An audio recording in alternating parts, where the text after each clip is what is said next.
Düşünün ki loş, serin bir arşiv odasındasınız.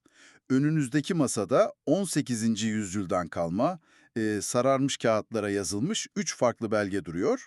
Hı hı. Harika bir sahne. Ortada dönemin Osmanlı padişahının divanından çıkmış, o süslü ve ağdalı diliyle yazılmış bir ferman var.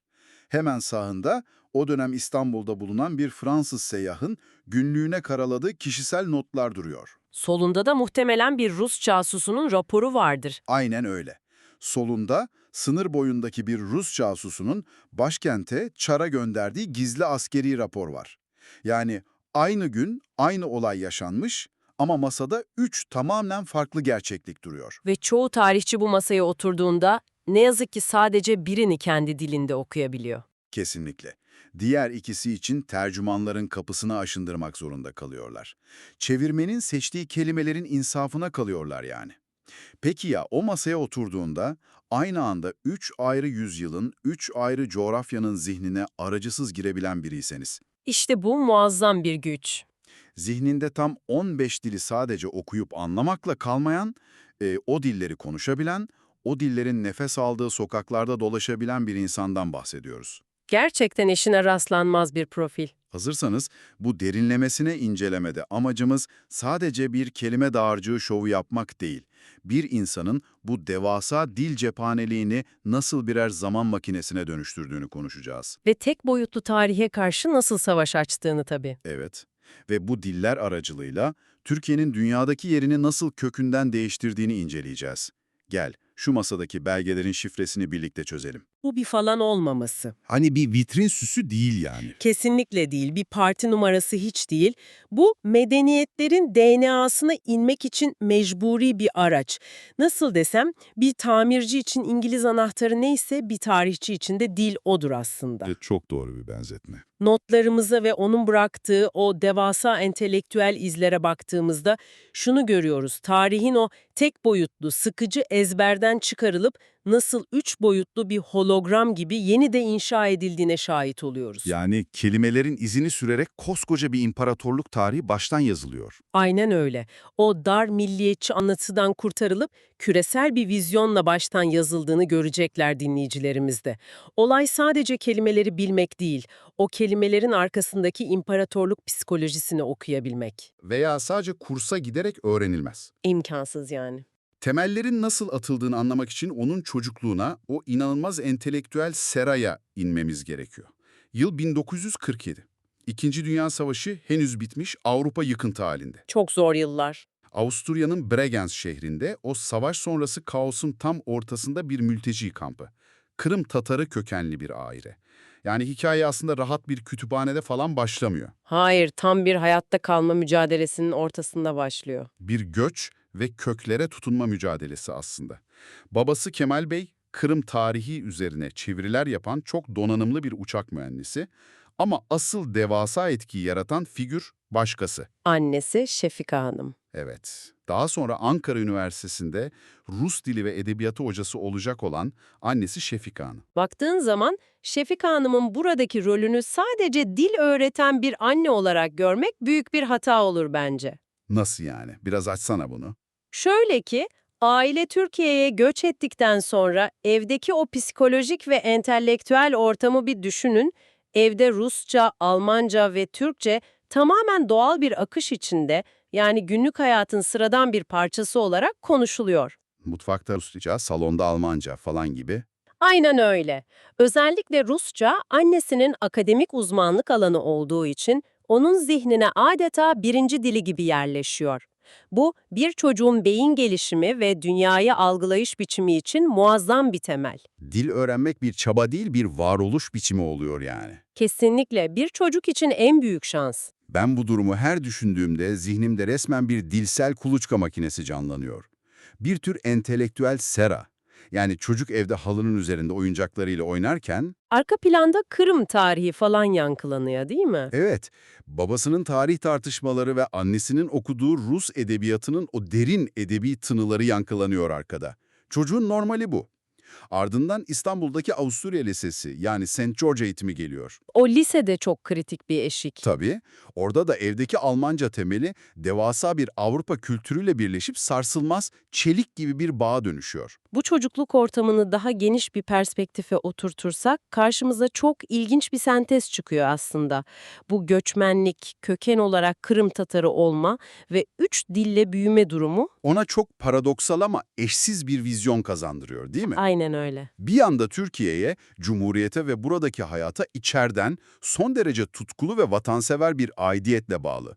Ama diğer yanda Balkanları, Doğu Avrupa'yı ve Rusya steplerini Dışarıdan izleyebiliyor. Evet, dışarıdan son derece soğukkanlı ve analitik bir gözlemci olarak görebilen bir mesafe avantajına sahip oluyor.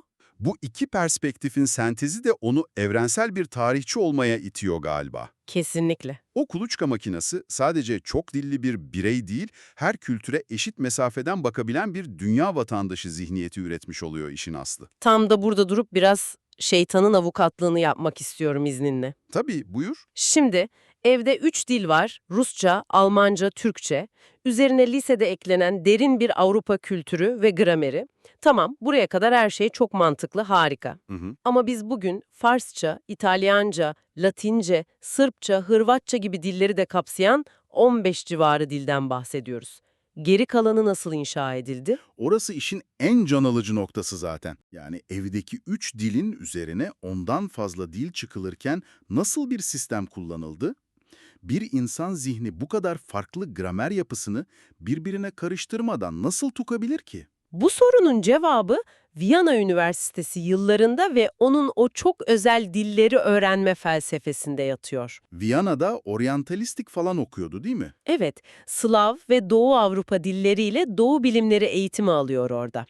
Onun stratejisi dilleri alfabe sırasına göre ezberlenen tekil kelime listeleri olarak görmek değil. Nasıl görüyor peki? O dilleri bir aile haritası. Adeta devasa bir şehrin metro ağı gibi görüyor.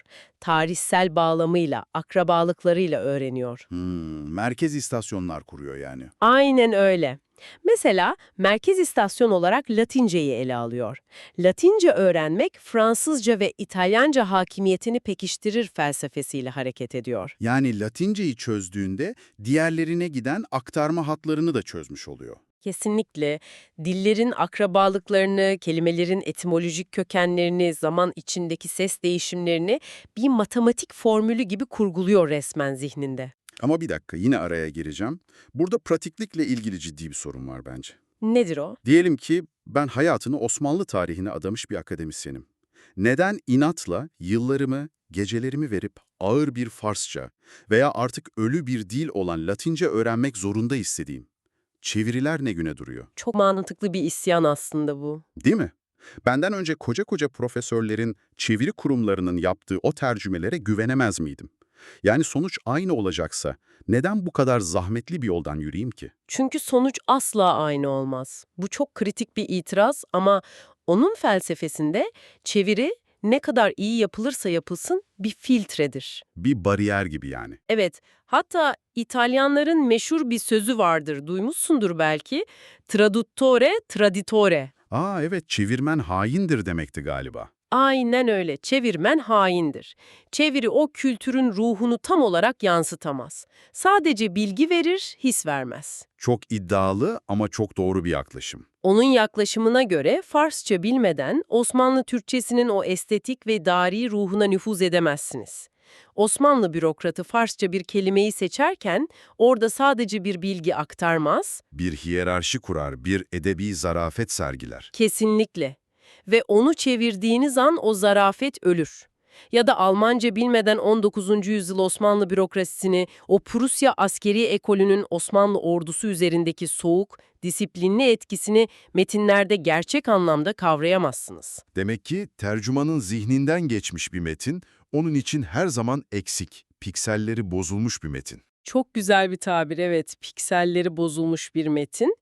Onun için dil öğrenmek, tarihsel kaynaklara aracısız, filtresiz ulaşma zorunluluğudur. O birinci elden kaynağı, o kağıdın üzerindeki mürekkebi bizzat dokunmak zorundadır. Bir de bu işin masada bitmeyen, sahaya inen bir boyutu var bildiğim kadarıyla. Evet, Müthiş bir seyahat felsefesi var onun. Dil sadece kitaptan, gramer tablosundan öğrenilmez, o coğrafyanın havasını soluyarak öğrenilir diyordu sanırım. Aynen öyle.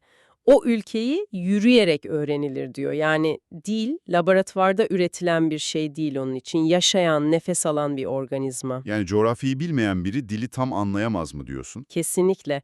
O coğrafyanın iklimini, insanının yürüyüşünü bilmeyen bir tarihçi, okuduğu kelimelerin gerçek ağırlığını bilemez. Mesela Venedik arşivi örneği vardı, o çok çarpıcıydı bence. Evet, bir Venedik arşivini okurken kelimelerin arkasındaki o tüccar telaşını, Akdeniz'in tuzlu kokusunu hissetmek için Venedik sokaklarında ayak basmadık yer bırakmamak gerektiğine inanıyor. Ya da Rus belgelerini okurken o dondurucu soğuğu hissetmek gerekiyor.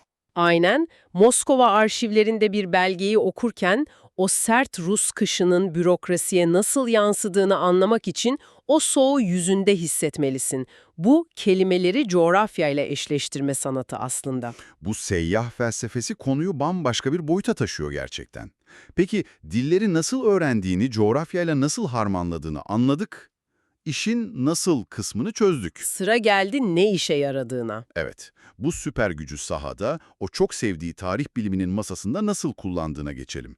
Bu 15 dil Osmanlı tarihini nasıl değiştirdi? Burada devreye çok büyük bir isim giriyor. Tarihçilerin kutbu olarak bilinen Hıdri Nalcik ile Chicago Üniversitesi'nde yolları kesişiyor değil mi? Evet ve İnalcık'tan o sarsılmaz arşiv düsturunu alıyor. Arşivsiz tarih yazılamaz kuralını benimsiyor. Ama o arşivi tek boyutlu okumuyor sanırım. İşte devrim tam olarak burada başlıyor zaten. Arşivsiz tarih yazılamaz evet ama arşivi sadece tek bir dilde okursanız da eksik tarih yazarsınız. Karşılaştırmalı tarih metodolojisi dedikleri şey mi bu? Kesinlikle. Programın başında konuştuğumuz o arşiv odası masasını hatırla. Aynı tarihi olayı aynı gün içinde 3 farklı cepheden okuyabildiğini düşün. Bir anda kendi zaferimizi öven Osmanlı vakanüvisleri var mesela. Tabii padişahın memurları onlar, düşmanı bozguna uğrattık diye yazıyorlar.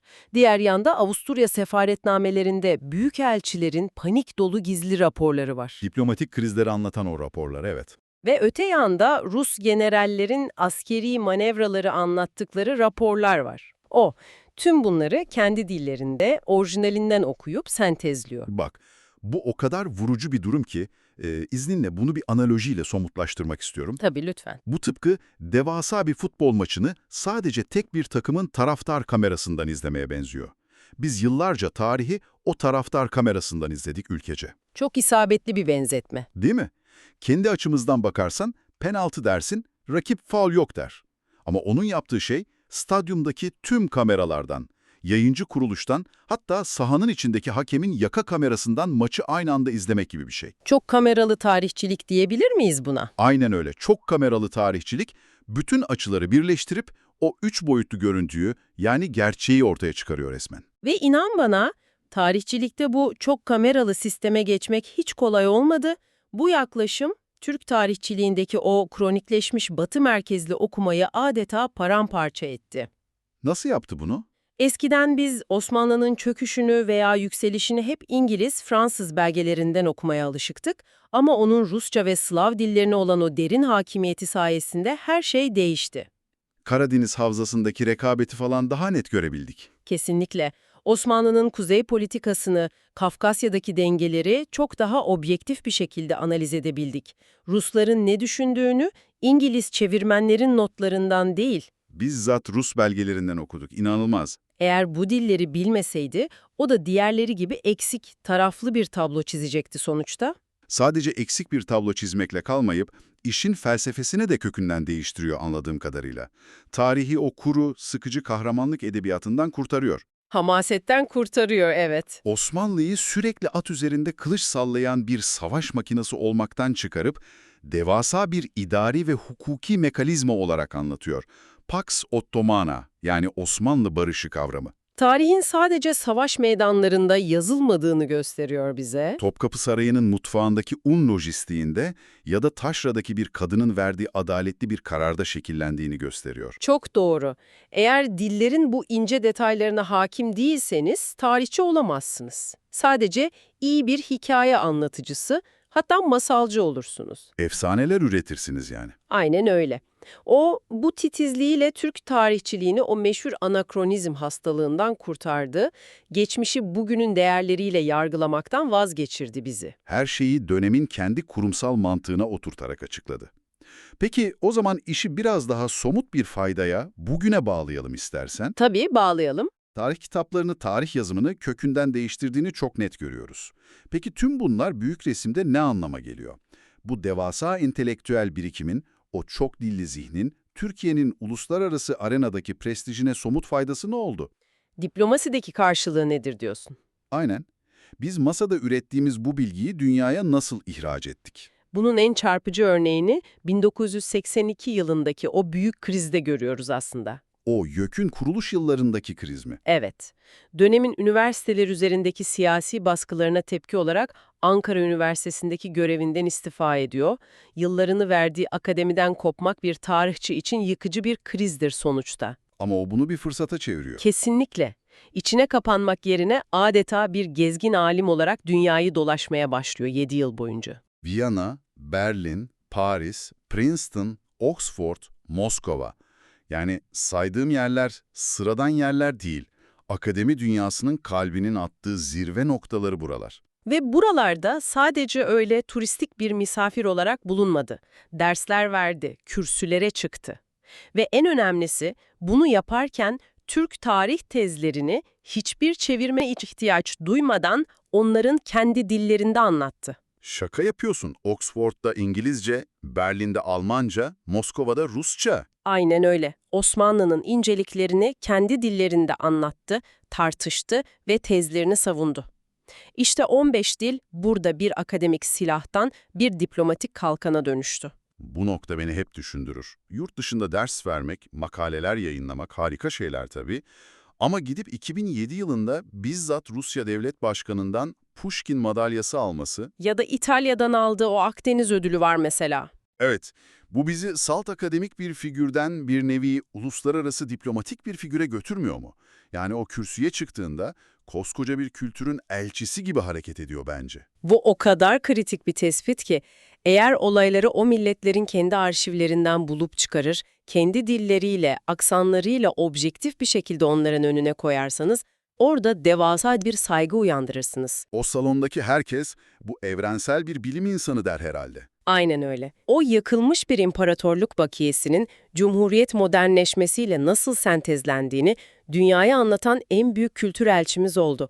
Toplumsal hafızamızı onların anlayacağı kodlara tercüme etti resmen. Sanırım o kültür elçiliği vizyonunun en somut hale geldiği yer de 2005 ile 2012 yılları arasındaki Topkapı Sarayı Müzesi Başkanlığı dönemi. Orası çok özel bir dönem. Orası sadece turistlerin bilet alıp gezdiği, fotoğraf çektirdiği o statik turistik mekan olmaktan çıkıyor o dönemde, değil mi? Tam da öyle, başkanlık döneminde müzeyi o turistik dekor kimliğinden tamamen kurtardı. Topkapı Sarayı'nı uluslararası çapta yaşayan bir eğitim kurumu haline getirdi. Nefes alan bir hafıza merkezi oldu yani. Kesinlikle. Sarayın sadece bir yöneticisi değil, dünyaya karşı o kültürel mirasın bir muhafızı oldu diyebiliriz. Bütün parçaları yan yana koyduğumuzda gerçekten büyüleyici bir tablo çıkıyor ortaya. O zaman yavaş yavaş tüm bu zihinsel haritayı toparlayalım istersen. Tabii, toparlayalım. Bugün incelediğimiz bu eşsiz profilden şunu çok net görüyoruz. 15 dil bilmek, yüzlerce arşive girmek sadece zihinsel bir şov, bakın ben ne kadar zekiyim gösterisi falan değildi. Asla değildi. Bu gerçeği arama tutkusu, o kültürel empati yeteneği ve dünyayı anlama aracıydı. Kendi sıradan hayatlarımızda bile tek bir kaynağa, o bahsettiğimiz tek bir taraftar kamerasına bağlı kalmamanın ne kadar hayati olduğunu gösteriyor bize. Gerçeğin her zaman birden fazla açısı vardır. Evet ve bilgiye saygı duymak. Sanırım çıkaracağımız en büyük, en kalıcı ders bu. Yüzeysel bilgiden kaçınmak, değil mi? Kesinlikle o yarı cehalet dediğimiz konforlu ama tehlikeli alandan çıkmak zorundayız. Bir meseleyi anlamak için onun derinine inmeli, coğrafyasını kavramalıyız. Gerçek vizyon da budur zaten. Tam da bu zahmet mevzusundan yola çıkarak bölümü bitirirken aklıma takılan ve herkesin üzerinde düşünmesini istediğim kışkırtıcı bir soru var. Nedir o? Bugün hepimizin cebinde yapay zeka araçları var. Saniyeler içinde en ağır tarihi metni, en karmaşık arşivi kendi dilimize kusursuzca çevirebildiğimiz bir çağda yaşıyoruz artık. Tek bir tıkla Rusça bir belge, önümüze tertemiz bir Türkçe ile düşüyor. İşler çok kolaylaştı, evet. Peki ama bir dili, onun coğrafyasını, o taş sokaklarda yürüyerek solumadığımızda, kelimelerin o estetik ve bürokratik ruhunu hissetmediğimizde, yapay zeka bize o kelimelerin ardındaki o derin kültürel DNA'yı gerçekten verebilir mi? Çok derin bir soru bu. Yoksa hepimiz sadece kelimeleri anlayan ama ruhu kaçıran, elinde 15 odanın anahtarı olup da o odaların içindeki yaşanmışlıkları asla göremeyen sıradan hikaye anlatıcılarına mı dönüşeceğiz? Bunu bir düşünün. Bir sonraki derinlemesine incelememizde görüşmek üzere.